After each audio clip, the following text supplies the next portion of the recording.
Nabila. Kami di sini gue tusuk ya. Selamat pagi semuanya. Saya Gabriela Jaita Silaban dengan partner saya Nosi Nabila. Di sini kami akan menjelaskan cara mengolah data menggunakan SPSS dengan judul skripsi kami, pengaruh kualitas pelayanan dan manfaat produk terhadap minat menggunakan mobile banking Bank BCA pada cabang Kelapa Gading. Kita sudah memiliki data di sini. Datanya sudah kita masukkan di data kuesioner, sudah kita langsung copy paste ke SPSS. Lalu untuk mencari uji kualitasnya,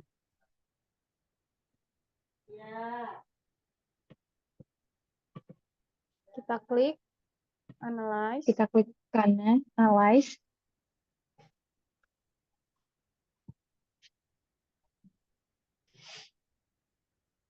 Correlate, lalu pilih bivariate. Setelah itu, pindahkan semua bagian yang ada, variabel yang ada, lalu klik OK.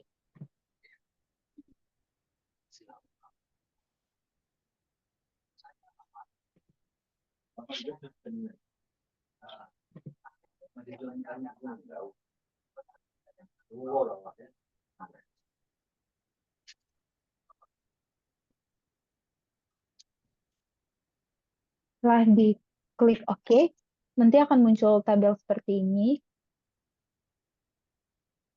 Kita bisa lihat dari X1,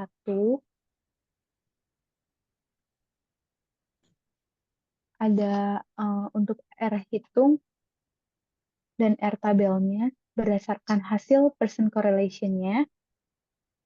Telah ditampilkan hasil uji validitas dari brand image total memiliki hasil valid untuk semua hasil pertanyaan berdasarkan R hitung lebih besar dari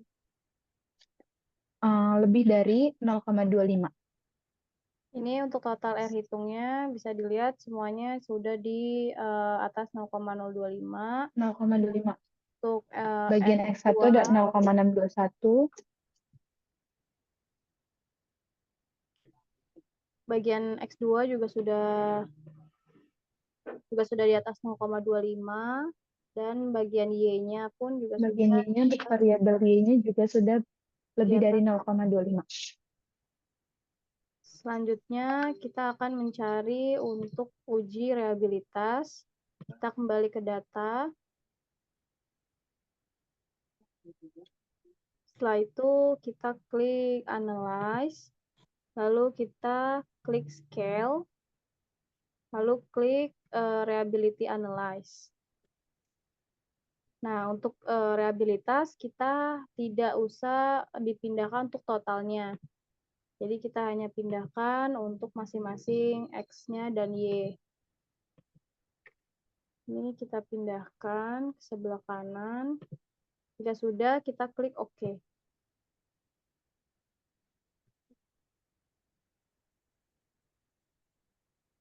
Setelah itu datanya akan muncul seperti ini. Nah, di sini kita cek dari Crowbench Alpha. Di sini dari output uji reliabilitas menunjukkan nilai koefisien alfa dari seluruh item instrumen sudah lebih dari 0,60. Yang dapat diartikan semua item data dapat dipercaya keandalannya atau dinyatakan reliable. Next. Lalu kita akan mencari uji asumsi klasik. Caranya, pertama-tama kita mencari uji normalitas dulu dengan tabel histogram. Klik analyze, terus lalu klik analyze linear, lalu pilih klik linearnya. Sebentar, ini kita harus clear dulu untuk item-itemnya. Kita hanya tinggalkan item total-totalnya.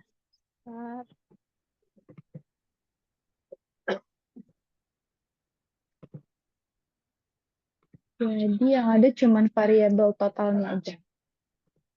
Ya, setelah ini kita klik analyze, Analyze, regression. regression, lalu klik linear, Nah, untuk lalu pindahkan bagian X1 dan X2-nya ke independen, dan Y-nya ke dependent. Lalu klik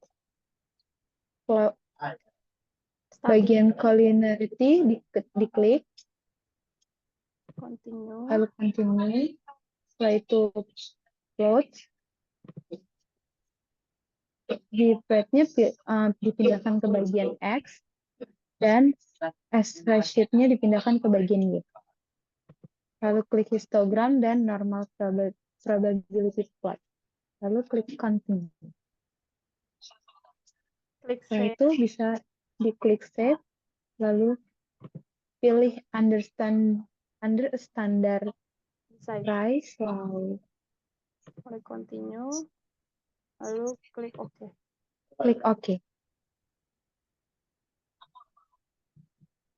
Tunggu dulu.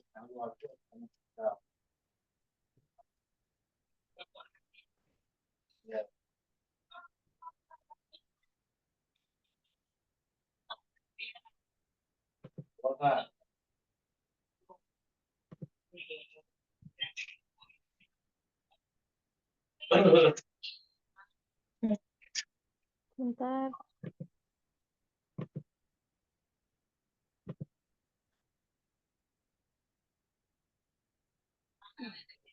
Lalu akan muncul tabel seperti yang telah ditampilkan dengan kesimpulan berdasarkan hasil uji normalitas histogram dapat dilihat bahwa bentuk kurva tidak menggunung. Maka dapat dikatakan bahwa data tidak terdistribusi secara normal. Berikut adalah tabel dari Pepplot dengan kesimpulan berdasarkan hasil uji normalitas Pepplot bahwa titik-titik tidak mengikuti diagonal. Maka dapat dikatakan bahwa data tidak berdistribusi secara normal. Lalu selanjutnya kita akan mencari tahu untuk normalitas Kolmogorov dan Smirnov. Untuk caranya kita kembali ke data. Lalu kita klik analyze. Kita klik regresi. Lalu sebentar.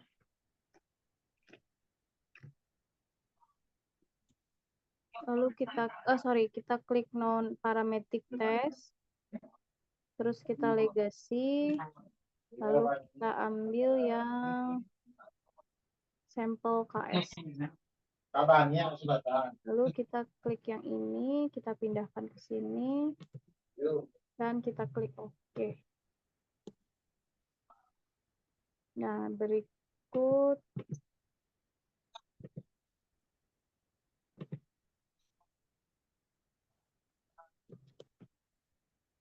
untuk datanya. Nah, di sini dari data hasil uji normalitas di atas dapat disimpulkan bahwa dapat dikatakan normal apabila nilai signifikan dua tail lebih besar dari 0,05. Sehingga berdasarkan data di atas dapat dikatakan normal karena nilainya yaitu 0,38. Selanjutnya, kita mencari uji multikolineritas. Untuk uji multikolinitas, kita langsung ke hasilnya, caranya masih sama.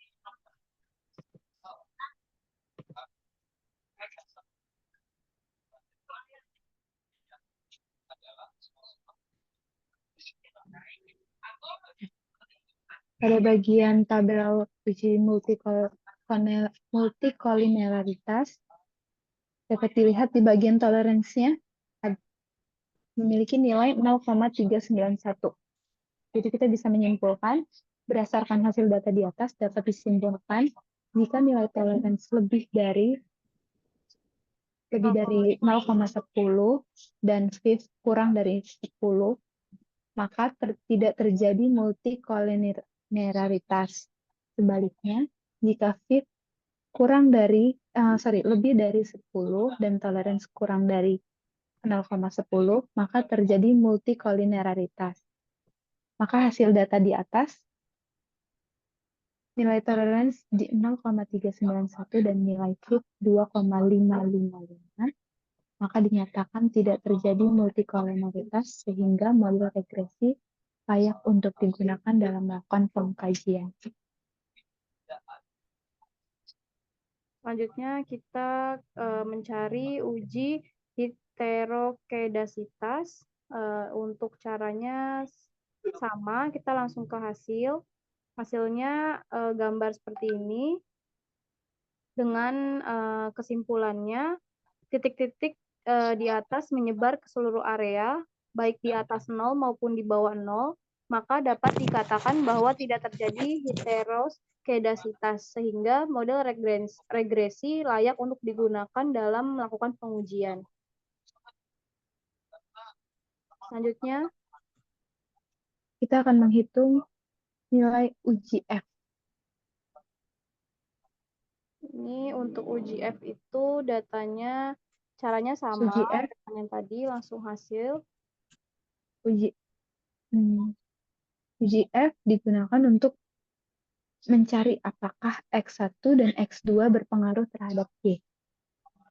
Bisa dilihat dan dapat disimpulkan juga, jika nilai F hitung lebih dari F tabel dan nilai signifikansi kurang dari 0,005, maka terdapat pengaruh, sehingga dapat disimpulkan model regresi dinyatakan fit jika nilai signifikan kurang dari 0,05, sehingga nilai signifikan pada data di atas kurang dari 0,05 yaitu 0,000.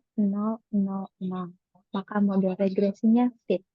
Lalu diketahui juga bahwa nilai signifikan dari data di atas sebesar kurang dari 0,000, di mana kurang dari 0,05, maka variabel independen atau kualitas pelayanan X1 terhadap manfaat produk X2 berpengaruh signifikan secara simultan bersama-sama terhadap variabel dependen atau minat menggunakan mobile banking yang disebut variabel Y. Baik, selanjutnya kita akan mencari uji T atau hipotesis. Di sini untuk hipotesis itu kita mencari apakah X1 berhubungan dengan Y dan apakah X2 berhubungan dengan Y. Untuk caranya, sama, kita klik analyze, lalu kita ke regression, dan klik linear. Karena kita mau mencarinya X1 dulu, kita pindahkan X2 sebelah kiri. Nah, di sini untuk statistiknya,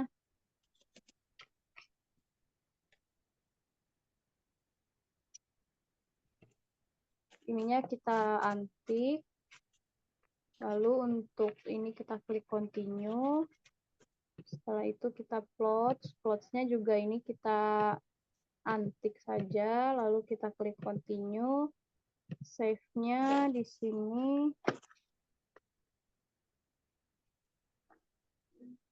ininya juga diantik, kita klik continue, lalu kita klik OK. Untuk uji T di sini dapat dilihat X1 itu kita hasilnya di 3, sebentar.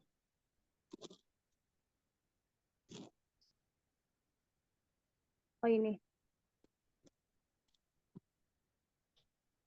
Ya, hasilnya di 0,00, maka variabel X1 atau kualitas pelayanan sebesar 0,000 kurang dari 0,05.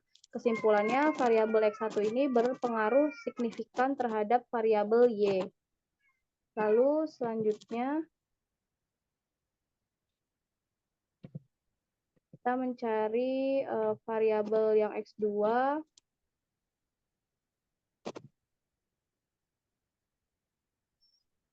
Bentar.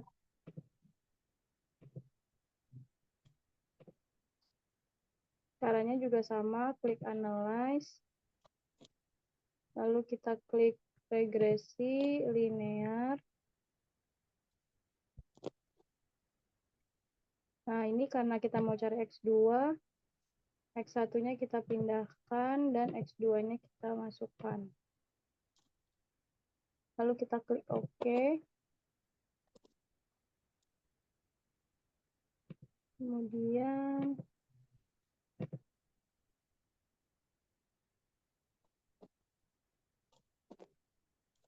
untuk hasilnya di X2 ini variabel X2 atau manfaat produk juga sama di 0,000 kurang dari 0,05. Maka kesimpulannya untuk X2 berpengaruh signifikan terhadap Y. Selanjutnya kita mencari output koefisien determinasi.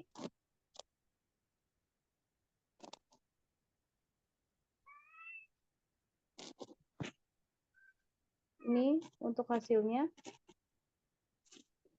Untuk output koefisien determinasi bisa dilihat berdasarkan hasil data di atas dapat disimpulkan bahwa nilai R squared pengaruh variabel kualitas layanan X1, manfaat produk X2,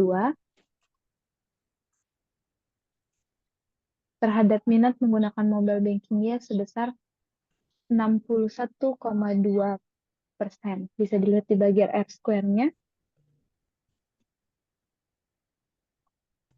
Ya.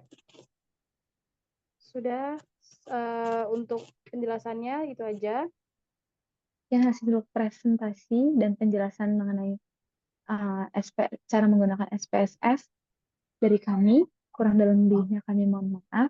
Terima kasih. Selamat pagi.